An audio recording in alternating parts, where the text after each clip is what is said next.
Hey everybody, it's Atheist for the Cause here, and I wanted to do a video about polls actually. So there's this article on Michelle Malkin's blog. It's actually written by Doug Powers. It says Obama's previous pledge to try and remain on the sidelines, like his predecessors, had all the promissory integrity of if you like your plan, you can keep it, and the ex-pres will start hitting the road soon on behalf of Dems seeking office, starting in Virginia. Former President Obama plans to return to the political spotlight this fall by hitting the campaign trail for Lieutenant Governor Ralph Northam, the Democratic nominee running for Virginia governor. This will be Obama's first time campaigning since he left the White House and stumped for Hillary Clinton during the 2016 presidential election. Obama and Northam's offices confirmed to the Huffington Post. Hey, if Obama wants to continue to lead the Democratic Party, who are Republicans to argue? The GOP might welcome Obama's involvement in upcoming elections as much as they're encouraging Nancy Pelosi to stay involved. I actually think that's a little too harsh because Republicans should actually be a little scared of Obama. Remember, he got elected twice, so he's very charismatic. It would be better for the Republicans, in my opinion, if he stayed on the sideline. But at this point, he has been discredited to a significant margin. So, I mean, he's no Nancy Pelosi. Give me a break with that. But he doesn't have the power he used to either. Especially among blacks, which is interesting because they've really turned against him because they basically see... most blacks still back Barack Obama, but there are a growing number of blacks that have started to see that the Democrats regularly promise things and don't deliver, and it's lip service, and they feel targeted by Obama's policies, and Hillary Clinton has a history of targeting them. And even Latinos feel targeted under Obama. With Obama was actually pretty pro-police. Like while he didn't allow police to do certain things, there were things like deportations and stuff that Obama actually increased significantly, and so he does have some problems with the minority communities, but overall he's still a force to be reckoned with, in my opinion. But why is he getting involved? Well, I wanted to look at the Virginia polls, especially given that this is a video about polls, and there are some very interesting polls here. It looks like, Democrats are way up. Not actually. This is showing a very close race in my eyes. Now, I know a lot of you are going to hate polls, and you're going to just throw polls out of the window to start with, and you're not going to pay any attention to them. I encourage you not to do that. Now is the time to look at polls, and look at them over an extended period of time. And I'm going to keep bringing them up, so if you just keep watching my channel, you'll understand the polls better. And now there are two reasons polls are wrong in my eyes. The first is that they are bought and meant to be wrong. They are meant to set a narrative.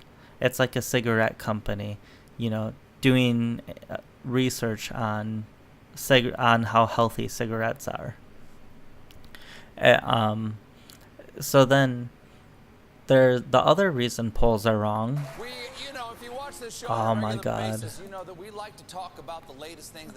This is the most annoying page, but I want to go over it. So, but the other reason polls are wrong is because they have a bias, and the reason you want to look at polls over the long term and not just throw them out the window is you can learn what the different polls' biases are.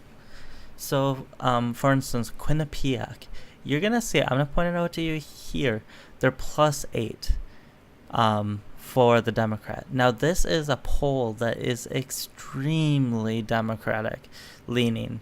They're always like the number one poll. Like that's way off on the margins. Way, it's a huge outlier all the time in favor of the Democrats. So you always have to take Quinnipiac and basically throw it out because it's so far off. And then, when you can use it as like the top end, and if you adjust it, you can adjust it lower and be like, okay, if Quinnipiac says Northam is up by 8, well, that's like the highest margin Northam could really be up, and it's likely significantly lower than that. And the Washington Post was saying plus 11 in late May. And now, just a couple weeks later in June, Quinnipiac saying only plus 8. This means Washington Post is probably, below that plus 8 if they redid it. And the Renault College, way back here, was plus 3. And if you go way back to January, the Renault College and Mason-Dixon here, these are in January.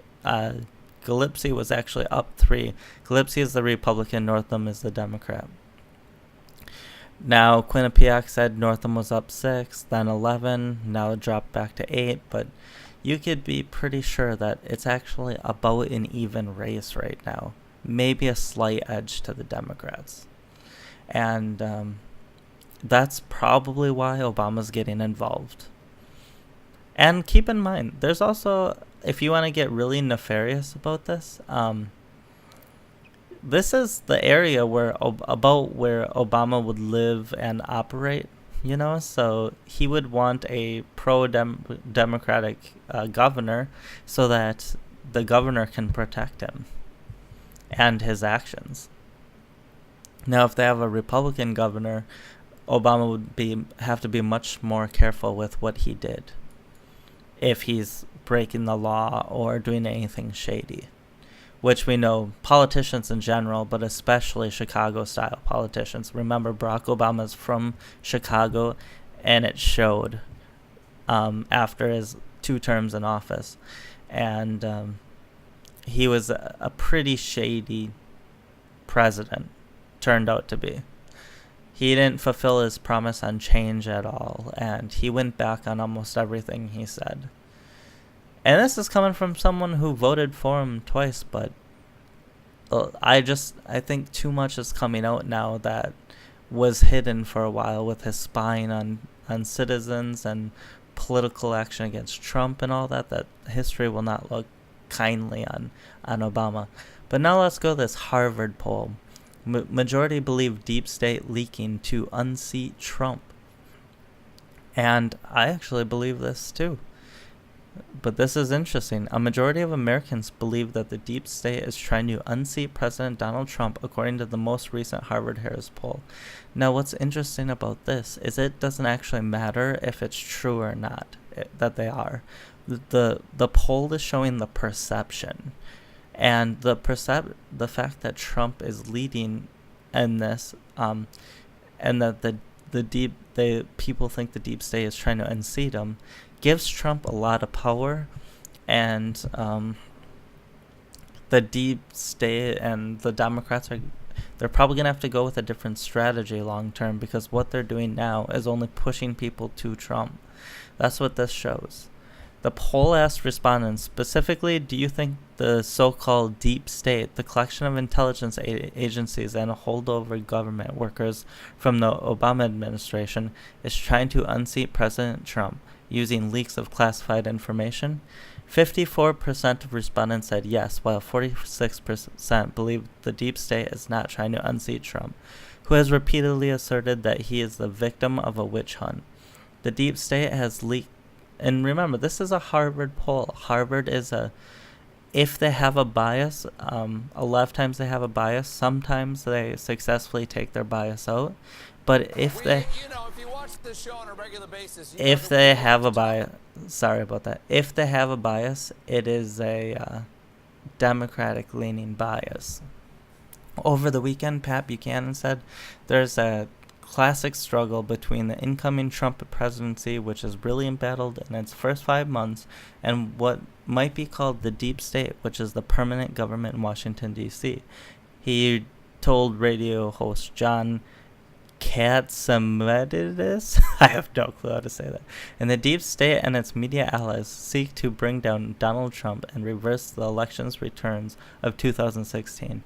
He also repeatedly added the struggle was unlike anything he had seen since Watergate.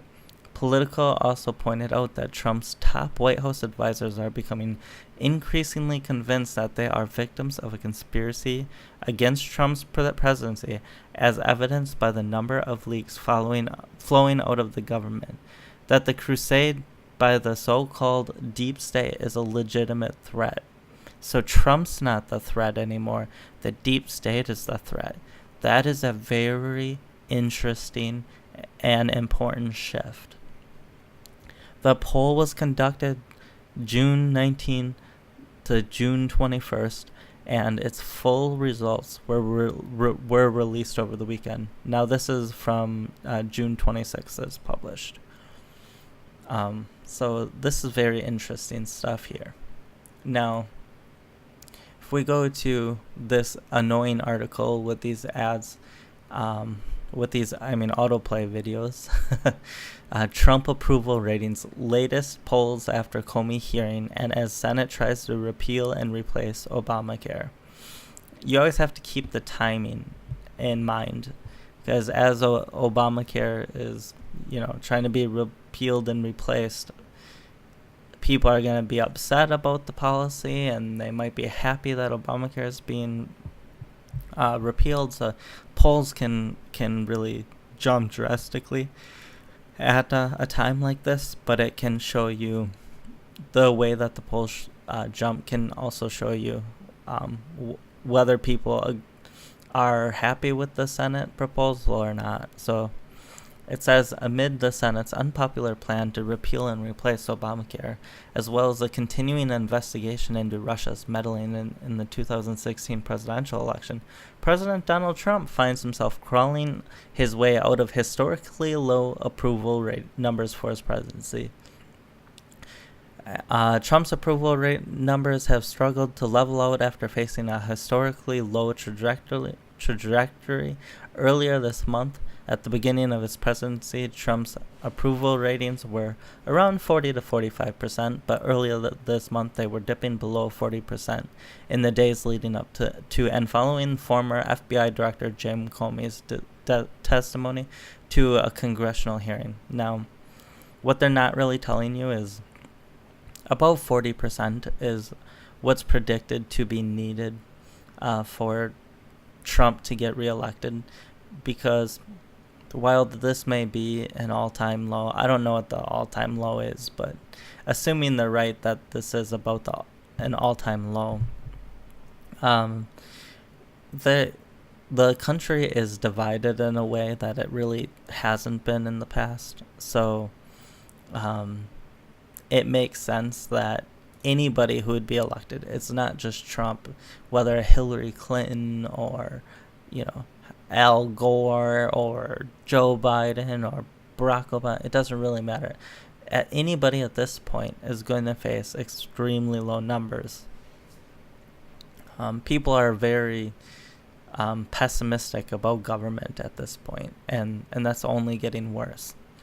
In the last week, Trump's approval numbers have 3 polls of Trump's approval rating were taken this week: Rasmussen, Gallup, and SurveyMonkey. They do something interesting here. All 3 showed the president's disapproval marks outweigh his approval marks. While his approval rating, it would be quite amazing if it was the other way around, while his approval rating has reverted back to the low 40s. Remember, approval rating is not the percentage that will vote for Trump if the election happened right now, because a lot of people would vote for Trump despite not being too thrilled about him. So 40s is kind of the percentage that is pretty energetic about Trump, and then you have a bunch of people that would be Republican and unenergetically voting for Trump. based on party loyalty and like hating on the other candidate, basically. In the Rasmussen report, a historically right-leaning tracking poll. That's interesting because they might be historically right-leaning, but in the last election, they were also the second closest, I believe, in their polls. The LA Times was the only poll closer that had Trump, and they had Trump, winning the election for quite a while. But, so they might be right-leaning, but if they're right, what does it matter? The president got his high, is kind of interesting when the truth is right-leaning. Literally in this case. But the president got his highest approval rating, 46%, between June 20th and June 22nd, a downturn from the 50% that the poll showed last week. 1546, those are still really good. The 538 tracking aggregator, also the 538, that was way wrong. They said Trump only had a 33% chance to win. And it just refreshed on me, so. The 538 tracking aggregator, which weighs the polls by historic leanings, adjusted the percentage down to 41%. By contrast, the approval tracker shows a 54% disapproval rating. If you watch this show. And in a Gallup poll taken during the same period, the Trump maintained a rating in the low 40s, receiving a 42% approval and 54% disapproval rating. These numbers are a slight uptick from the prior weeks that they have shown the president getting approval ratings in the high 30s. The Gallup poll was adjusted to 43% approval and 53% disapproval. Gallup tends to be a little more on the right, but sometimes they're just a little on the right, and sometimes they'll be on the left, and sometimes they'll be pretty far on the left. But Gallup is a poll that I would not just dismiss like I would Quinnipiac, pretty much. But you really have to be careful with it. They can be all over the board. And then there's a SurveyMonkey poll taken at the same time showed similar results as the Gallup poll, with 43% approval and 53% disapproval, adjusted to 41% approval and 53% disapproval. So Trump is somewhere probably around the low 40s. The 538 aggregator averages 39.8%, basically 40%, approval and 55% disapproval, which has shown the president's approval slowly gaining back support after weeks of continued hearings for House committees running parallel to the administration's dismissal of any implication of wrongdoing in the Russia investigation. Now, 538 has had... You have to be careful because you're like, oh, they adjusted it, and their adjustments even everything out, right? Well, their adjustment can have bias, and they seem to have been too far left in all of these elections. 538 has been. So if they're saying low, like 40% about, it kind of seems to me that they're around 42%.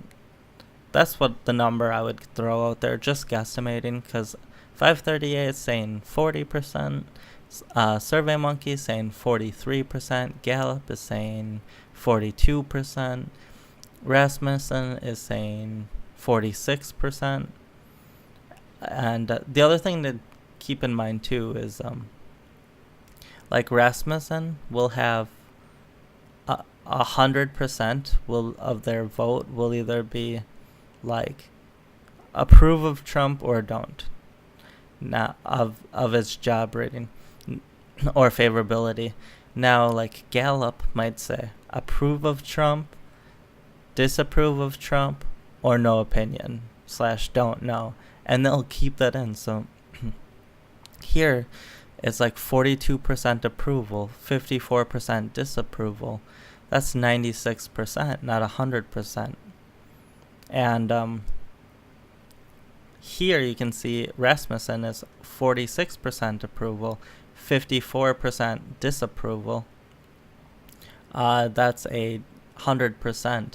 And what I've noticed is the don't know or no opinion tends to go more towards Trump than not Trump. So you also have to consider that. So let's just say Trump's around 42% favorability. On Real Clear Politics poll aggregator for Trump's favorability and direction of the country, direction of the country is always very negative because people are pessimistic. So, you can like Trump and think that the country is going the wrong direction effectively. There has been a similarly low level of support for the president. His favorability is at 40.2% and his unfavorability is at 54.2%. An average of only 32.3% of Americans think the country is going in the right direction, while 59.7% think the country is going in the wrong direction. Honestly, direction of the country is a stupid poll. It's always low. And I'm just going to close this out so that it doesn't keep reloading. Now, let's go to Trump favorable and unfavorable ratings. This is what they were talking about in that last article. Now, as you can see, the favorable's 40.2, unfavorable 54.2 for negative 14. But Quinnipiac, negative 25. Look how far off it is from. This was done only about 2 weeks before, and they were only negative 10. And this was done, half a week later, and they were negative 14. This was done about a week later, negative 12, and about 2 weeks later, negative 9. So if you took Quinnipiac out, the spread drops to negative 11. And 3% might not sound like a lot, but it is a significant portion. Because on this graph, it's going up and down. Here, this is actually really good for Trump, by the way. But you can see how, so this is right here. What happened is Trump got elected, and all of a sudden his favorability shot to the middle because people want to get on board, on the bandwagon, and a lot of Republicans were kind of leery that Trump would lose the election, and then when he won, they were surprised, and they're like, okay, maybe Trump's not so bad.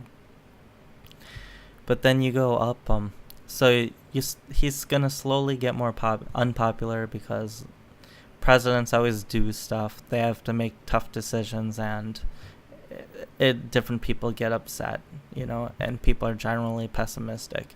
But if we went from this jump right here, that's basically like a Quinnipiac poll jump because they're negative 25.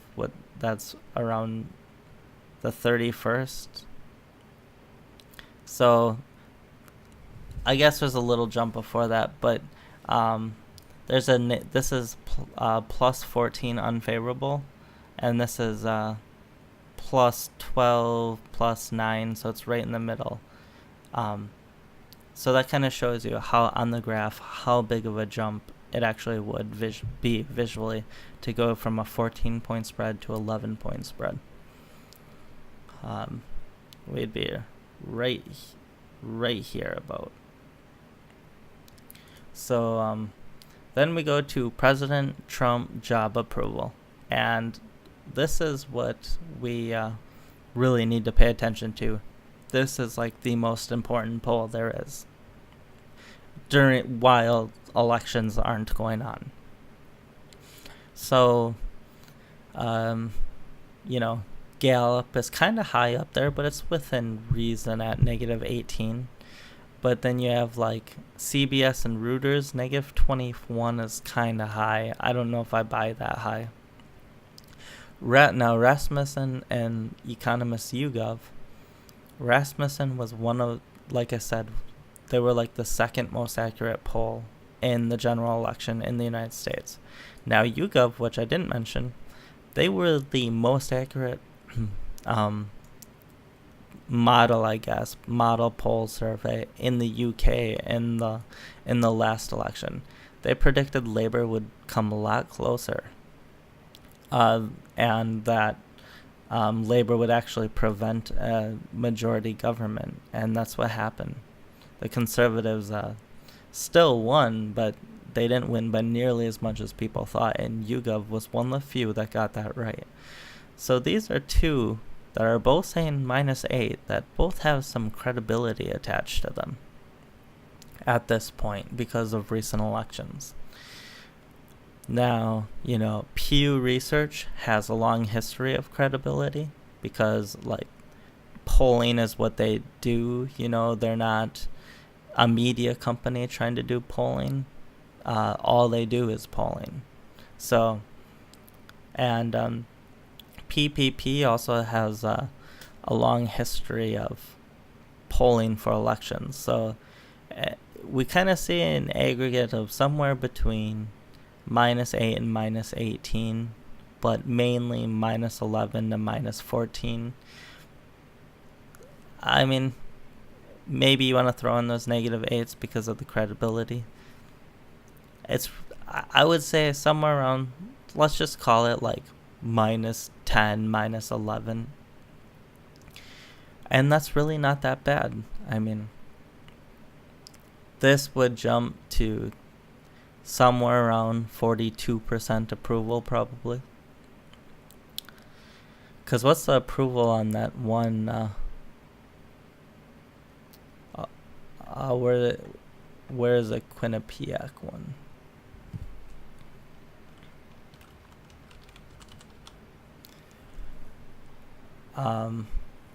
Quinnipiac too. Look at, I wanted to show you them. -23. They're always like an extreme, but they have cycled out now. But they're trying to claim that Trump would only he only has the approval of 34% of the country.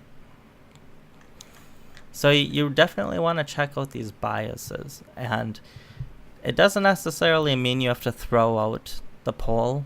It just know what the bias is, and you can use that. Like, now you can use Quinnipiac as your absolute high end for the Democrats, and like the most pessimistic for Trump. Now, I'm not going to go through explaining this entire interactive tool, but effectively, to sum it up, it's going to predict about the Senate, what party takes the Senate. And so you have, first they ask you, is the seat safe? And it's already filled out. I'm not going to change any of it. I don't know enough about all these candidates to fill it out. So I'll just keep it the same. Is the incumbent running? I might do it where I really study all these people and then I change it myself. But for now, I'm going to keep it the same. Is the incumbent running? And they have that filled out because they give an advantage, a big advantage if it's a safe seat. Then they give another advantage if it's an incumbent running. And this is based on, the historical fact that incumbents tend to get reelected. And then you have, I don't know enough, again, to fill this out, so I'll keep it all blank, but is the Republican or the Democrat ineffective, where maybe everything's going in their favor, but they just run a bad campaign? I mean, I'd check it for Hillary Clinton.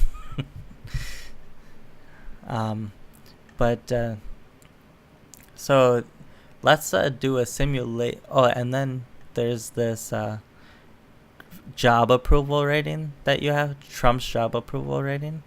And so they say 42% was Obama's job approval rating in November of 2014.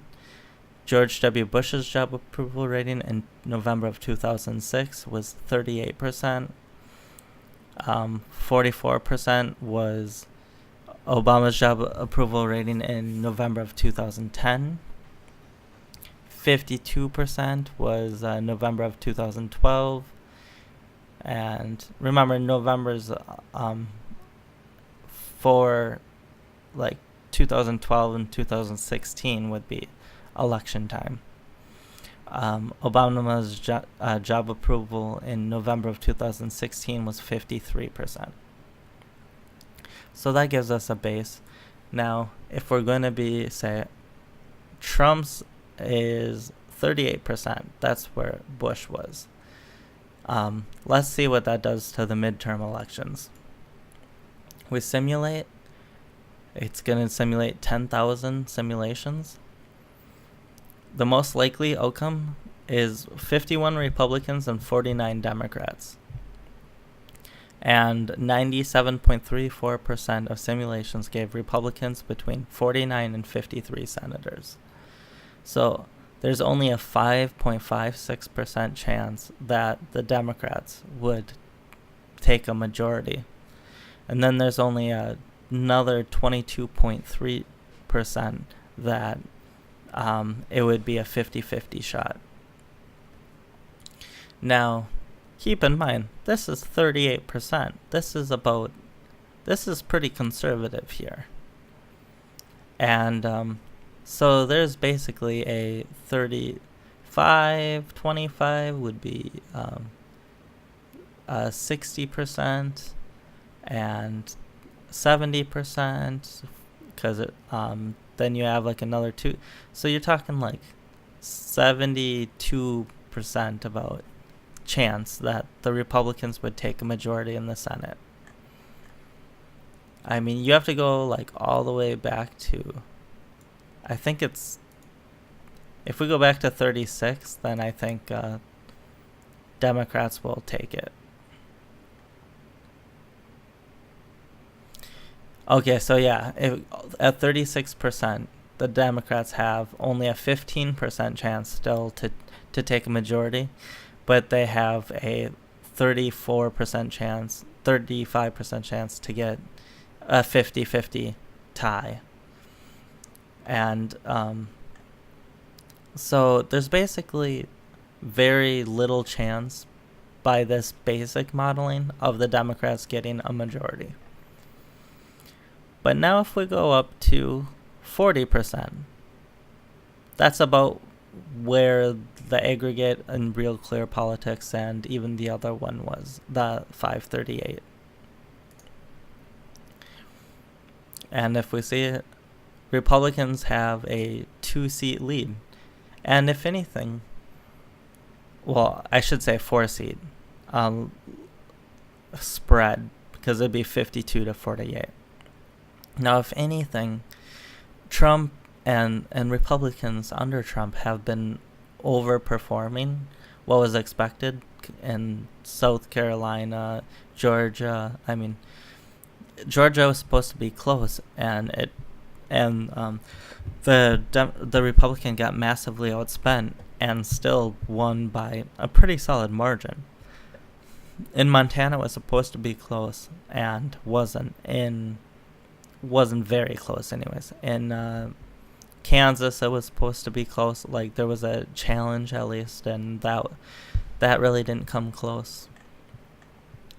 So then if we go up to about 42%, which is where I said I estimate it with my own adjustment, that's about where I think the polls are right now.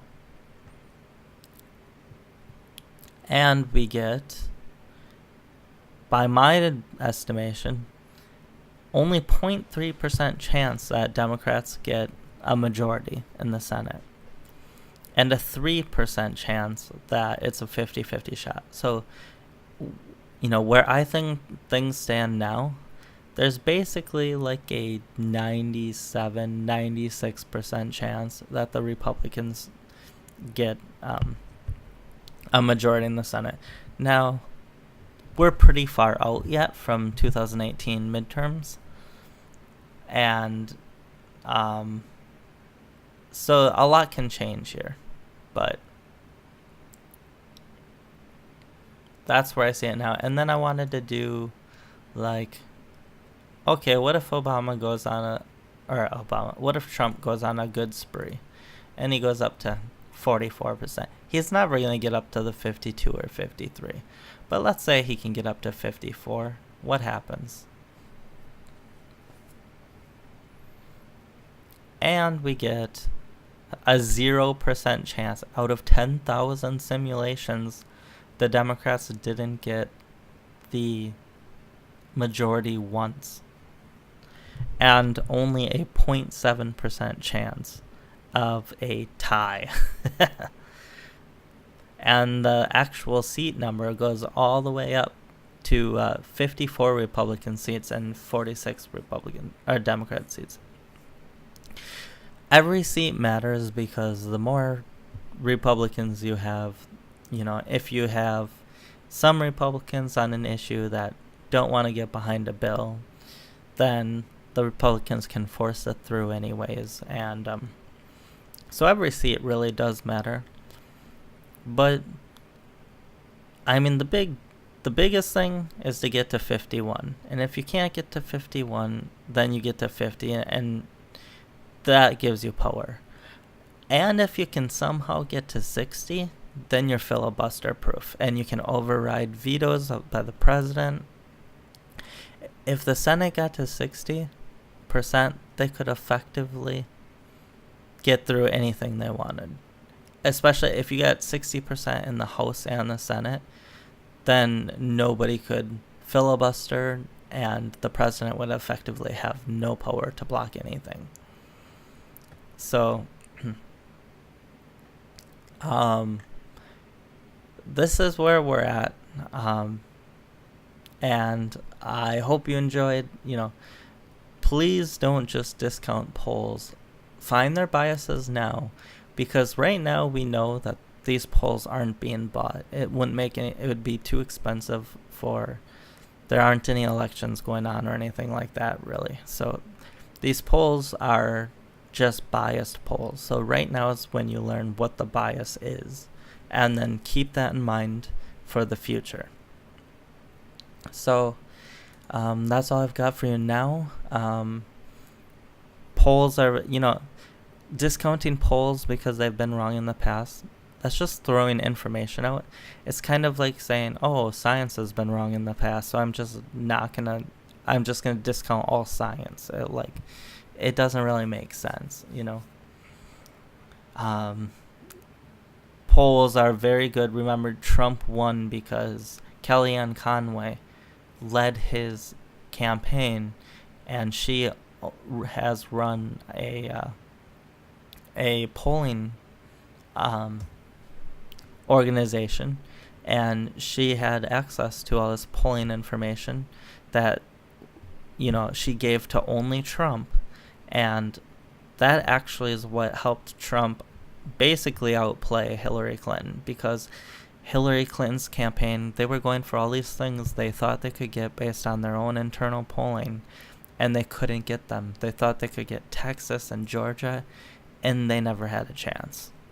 Now, maybe in Georgia, but I mean, it was still like a decent 5% spread or something. It wasn't really that realistic to steal Georgia, and they had no chance in Texas. And now Trump knew that, and so while they're trying to take those states, he's in Florida and Ohio and all these states that mattered more. He took Pennsylvania. Everyone's laughing at him for Pennsylvania. It's really Kellyanne Conway's polling company that gave him that information that was accurate. He took Wisconsin. He took Michigan.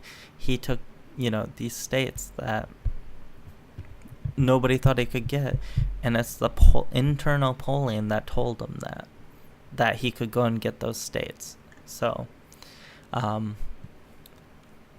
anyways, I will talk to you guys later. I hope you enjoyed the video, and subscribe if you want to, follow the elections more closely, because as elections go, I'm gonna be making a lot of videos about them, and this is what I actually love, is following the elections and the polling and all of that. So I'm gonna try to raise awareness as much as I can about this stuff. So I'll talk to you guys later.